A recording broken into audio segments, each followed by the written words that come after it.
வணக்கம்.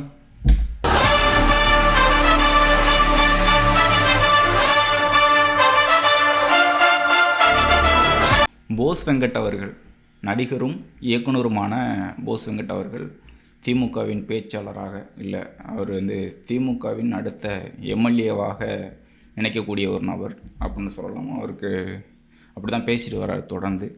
நான் தான் நீண்ட காலமாக திமுகவுக்கு பேசுகிறேன் அப்படின்னு சொல்கிறார். தமிழக வெற்றி கழகம் தலைவர் தளபதி விஜய் அவர்கள் குறித்து கடுமையான விமர்சனங்களை தொடர்ந்து வச்சுக்கிட்டு இருக்கக்கூடிய ஒரு நபராக அவர் பார்க்க முடியுது. திரைப்பட மேடைகளாக இருக்கட்டும், ஊடகங்களையாக இருக்கட்டும், திமுக மேடைகளாக இருக்கட்டும், எல்லா இடங்கள்லையும் அவர் பேசிட்டு வர்றாரு. கடுமையான வார்த்தைகள் பயன்படுத்திட்டு வர்றாரு. ஜோசப் விஜய்னு அப்படின்ட்டு விமர்சனம் பண்ணியிருந்தார். சினிமா வாரிசு அப்படின்ட்டு தொடர்ந்து அப்படி ஒரு விமர்சனம் புதுசாக இருக்குது. இதெல்லாம் இது எந்த ஊரில் கண்டுபிடிச்சாங்க அப்படின்னு கேட்போம்ல, அந்த மாதிரி இருக்குது அவரோட விமர்சனம். நேற்றைக்கு போஸ் வெங்கட் அவர்கள் பேசியிருக்காங்க. உதயநிதி அவர்கள் வாரிசாக இப்போ தான் தெரிகிறாரா? இப்போது 2008 திரைப்படம் தயாரிக்கும் போதெல்லாம் தெரியலையா? அப்போயே ரெட் ஜெயின் குருவி படம் ரிலீஸ் பண்ணும்போது, ப்ரொடியூஸ் பண்ணும்போது அப்போல்லாம் தெரியலையா? சினிமா வாரிசாக ஏன் அவரை பார்க்கலையா அப்படின்னு கேட்குறாரு. இது வித்தியாசமாக இருக்குது. சினிமாவுக்கும் அரசியலுக்கும் வேறுபாடே தெரியாத விமர்சனம் தான் போஸ் வெங்கட் அவர்கள் வைக்கிறாங்க அப்படின்னு நம்ம பார்க்க முடியுது.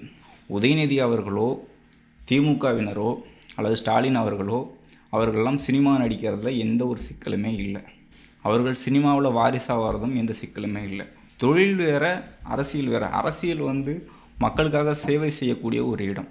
அங்கே திட்டங்கள் தீட்டணும், மக்களோட குறைகளை தீர்க்கணும். இதுதான் அரசியல். தொழில்ங்கிறது, பிஸ்னஸ்ங்கிறது, அது மேனேஜராக இருக்கலாம், முதலாளியாக இருக்கலாம், கீழே லேபராக இருக்கலாம், என்ன வேணா இருக்கலாம். இவங்க என்னென்னா திமுகவில் கலைஞருக்கு பிறகு ஸ்டாலினுக்கு பிறகு உதயநிதி ஸ்டாலின் அப்படின்ட்டு குடும்பமாக வரும்போது அது கம்பெனினே அப்படிங்கிற மைண்ட் செட்லேயே இருக்காங்க போல இருக்குது. போஸ் வெங்கட் அவர்களுக்கும் இது ஒரு கம்பெனி தானே, அது மாதிரி தானே, பிஸ்னஸ் மாதிரி தானே இது பாலிடிக்ஸு. அதில் வாரிசு வந்தால் பிரச்சனை இல்லை, இதில் வந்தால் பிரச்சனையா அப்படின்னு கேட்குறாரு. இங்கே வாரிசு சிக்கல். போஸ் வெங்கட் அவர்களுக்கு புரிதல் இல்லையா, இல்லை பேசுறதுக்கு எதுவுமே இல்லாமல் இதையே பேசிக்கிட்டு திரிகிறாரான்னு தெரியல. திமுகவினர் மது ஆலைகள் நடத்துகிறாங்களா அப்படின்னு கேட்கும்போது கனிமொழி அவர்கள் சொல்கிறாங்க, திமுகவினரும் திமுக குடும்பத்தைச் சேர்ந்தவர்களும் நடத்தக்கூடிய ஆலைகளை கூட மூடுன்னு சொன்னாங்க. ஆனால் செஞ்சாங்களா அப்படிங்கிற அடுத்த கேள்வி. நீங்கள் தொழில் வேறு அரசியல் வேறுன்னு சொல்லியிருந்தீங்கள்ல, ஆனால் இதில் ஏன் பார்க்கல அப்படின்னு ஒரு கேள்வி இருக்குது. அவங்க ஏதாச்சும் ஒரு விமர்சனம் வைக்கணும்ன்ட்டு போஸ் வெங்கட் அவர்கள் பேசிகிட்டு இருக்காங்க. இப்போது இந்த இடத்துல அரசியல் ரீதியாக விமர்சனம் வைக்கணும்னா, ரெட் ஜெயின் மூவி தொடர்ந்து தமிழ் சினிமாவில் வரக்கூடிய படங்களை மோனோபோலி பண்ணுது அப்படிங்கிற விமர்சனத்தை விஷால் அவர்கள் மறைமுகமாக வச்சுருக்காரு. நீங்கள் 2 மாதங்களுக்கு முன்பு ஒரு 2 பேர் ஒட்டுமொத்த சினிமாவும் கையில் வச்சுக்கணுமா, சினிமா அழகான குழந்தை, அது அப்படி இப்படின்ட்டு நீங்கள் தான் பேசுனீங்க. போஸ் வெங்கட் அவர்கள் தான் பேசியிருக்காங்க.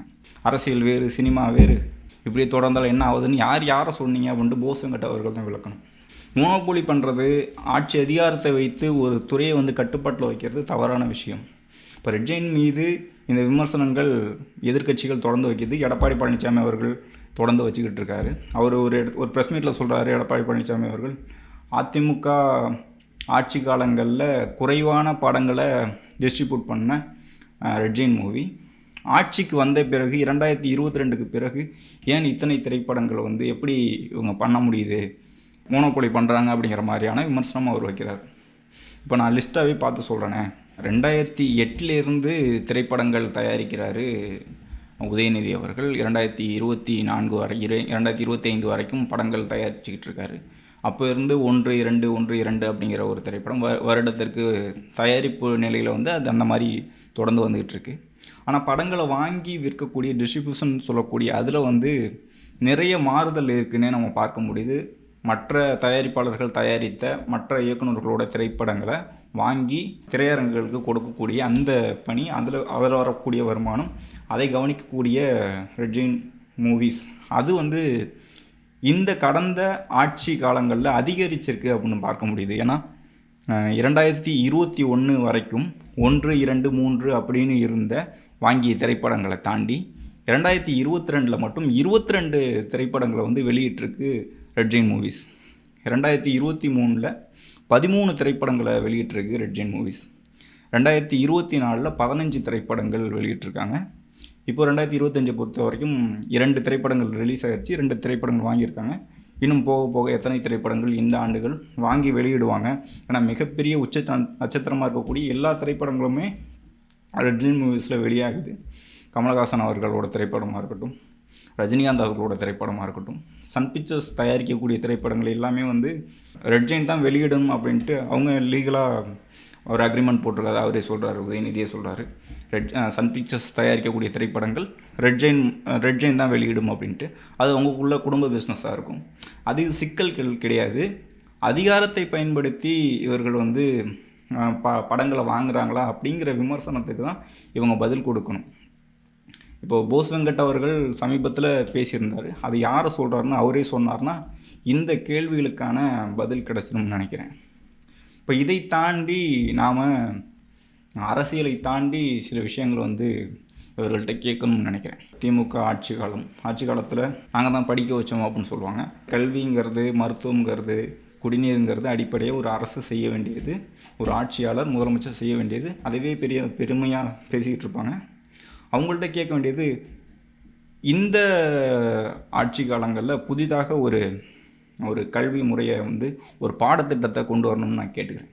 என்ன பாடத்திட்டம்னா, கலைஞர் கருணாநிதி அவர்களுடைய பிஸ்னஸ் மாடல், இப்போ திராவிட மாடல் மாதிரி கலைஞர் கருணாநிதி அவர்களோட பிஸ்னஸ் மாடல். ஏன்னா அவருடைய குடும்பத்தில் படித்து கலெக்டராகவோ போலீஸாகவோ அல்லது பெரிய துறைகள்லையோ மேலே வந்திருக்காங்களான்னா பெரிய கேள்விக்குறி. கலைஞர் கருணாநிதி அவர்களோட குடும்பத்தில் எல்லாருமே வந்து எம்பியாகவும் எம்எல்ஏவாகவும் பெரிய பிஸ்னஸ் மேனாகவுமே மாறி இருக்காங்க. உதயநிதி முதற்கொண்டு பிகாம் தான் படிச்சிருக்காரு. 2008 ஒரு பெரிய நிறுவனம் தொடங்குறாரு. அதற்கு முன்பு எந்த அளவுக்கு பிஸ்னஸ் அவர் வேலை பார்த்தாரு. ஏன்னா பிகாம் படிச்சுட்டு படத்துக்கே போகிறதுக்கு காசு இல்லாமல் இருக்கக்கூடிய இளைஞர்கள் தான் இன்றைய சூழலில் பார்க்க முடியுது. அவர் படத்தை தயாரிக்கிறாரு, படத்தில் நடிக்கிறாரு, படத்தை டிஸ்ட்ரிபியூட் பண்ணுறாருன்னா எந்தளவுக்கு ஒரு பிஸ்னஸ் மைண்டோடு இருக்கக்கூடிய ஒரு நபராக பார்க்க முடியுது. அவருக்கு ஒரு குறுகிய காலகட்டத்தில் எப்படி பொருளீட்டணும்னு தெரியும்ல. அப்போது கலைஞர் கருணாநிதி அவர்களோட குடும்பத்தினர் செய்யக்கூடிய பிஸ்னஸ் இருக்குல்ல, அதை வந்து முன்னுதாரணமாக எடுத்து அவங்க செய்யக்கூடிய பிஸ்னஸ் எல்லாம் எக்ஸாம்பிளாக எடுத்து கலைஞர் கருணாநிதி அவர்கள் பெயரில் இப்போது பல்கலைக்கழகம் தொடங்குறதா சொல்கிறாங்க. அங்கே ஒரு பாடத்திட்டமாக கொண்டு வந்தால் நல்லாயிருக்கும்னு நினைக்கிறேன். ஏன்னா இவங்க பண்ணாத பிஸ்னஸே கிடையாது அப்படின்னு சொல்லலாம். நிலமாக இருக்கட்டும், நீராக இருக்கட்டும், ஐம்பூதங்கள்னு சொல்லுவாங்கள்ல. இப்போ ரெட் ஜெயின்ங்கிறது சிகப்பு பூதம் அப்படின்ட்டு உதயநிதி அவர்கள் சொன்னார். நிலம், நீர், நெருப்பு, வானம், விண்வெளியும் விட்டு வைக்கல. இப்போதைக்கு தெரியும்னு நினைக்கிறேன். விண்வெளியும் விட்டு வைக்கல. காற்று தெரியும். நிறைய இருக்குது. இப்படி இவர்களுடைய குடும்பம் எம்பி, எம்எல்ஏ, அமைச்சர், மந்திரி இப்படிங்கிற மாதிரி போகிறது ஒரு வளர்ச்சியை எட்டுறாங்க, அடுத்த கட்டமாக வளர்கிறாங்க. அது எப்படி அப்படின்ட்டு மக்களுக்கு சொல்லணும். தொழில் ரீதியாக ஒரு தயாரிப்பு நிறுவனம் தொடங்குறாங்க, டிவி சேனல்ஸ் தொடங்குறாங்க. டிவி சேனல்ஸ் உங்கள் குடும்பத்தினர் வந்து தொடங்குறது வந்து ஒரு மொழியில் கிடையாது, ஒரு 4-5 மொழிகளில் வந்து டிவி சேனல்ஸ் இருக்குது. விமானம் பறக்குது, கிரிக்கெட் டீம் வாங்கி நடத்துகிறாங்க. இப்போ இதெல்லாம் பெரிய அளவில் இருக்குல்ல. இப்போ இந்த பிஸ்னஸ் வந்து இளைஞர்கள் கற்றுக்கணும், அதன் மூலமாக வந்து வருமானத்தை ஈட்டணும்.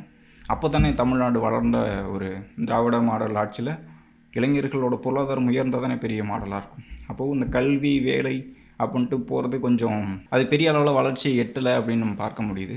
வேலைவாய்ப்பு இல்லாமல் ஒரு 5000 டிஎன்பிஎஸ்சியில் இருக்கக்கூடிய 5000 பதவிகளுக்கு, பொறுப்புகளுக்கு 22 லட்சம் பேர் எக்ஸாம் எழுதிட்டு வேலை கிடைக்காம எப்படி சுற்றிக்கிட்டு இருக்காங்கன்னு தெரியும். இது அடுத்த கட்டமாக அதை பேசுவோம். இப்போ இந்த பிஸ்னஸ் மாடல் கலைஞர் கருணாநிதி அவர்களோட குடும்பத்தினர் எப்படி பிஸ்னஸ் பண்ணுறாங்க அப்படிங்கிறத என்னுடைய தனிப்பட்ட விருப்பமாக நான் கேட்குறேன். இப்போ இதெல்லாம் சொல்லி கொடுத்தாங்கன்னா ஈஸியாக எப்படி முன்னேற முடியும், அதை எப்படி அப்படின்ட்டு சொல்லணும் அப்படின்னு நான் கேட்டுக்கிறேன். அதே மாதிரி தமிழக வெற்றி கழகம் குறித்தும் தளபதி விஜய் அவர்கள் குறித்தும் ஆரோக்கியமான விமர்சனங்களை திமுக கட்சியினரும் இனி வரக்கூடிய சினிமாவிலேருந்து வரக்கூடிய இயக்குநர்கள், நடிகர்கள் எல்லாமே பிறந்தநாள் மேடையில் பேசிகிட்டு இருக்காங்கல்ல. பிறந்தநாள் மேடையில் ஸ்டாலின் அவர்களை பாராட்டுறாங்களோ இல்லையோ, தளபதி விஜய் அவர்களை விமர்சனம் பண்ணுறதுக்காகவே வந்து பேசுகிறாங்கன்னு பார்க்க முடியுது.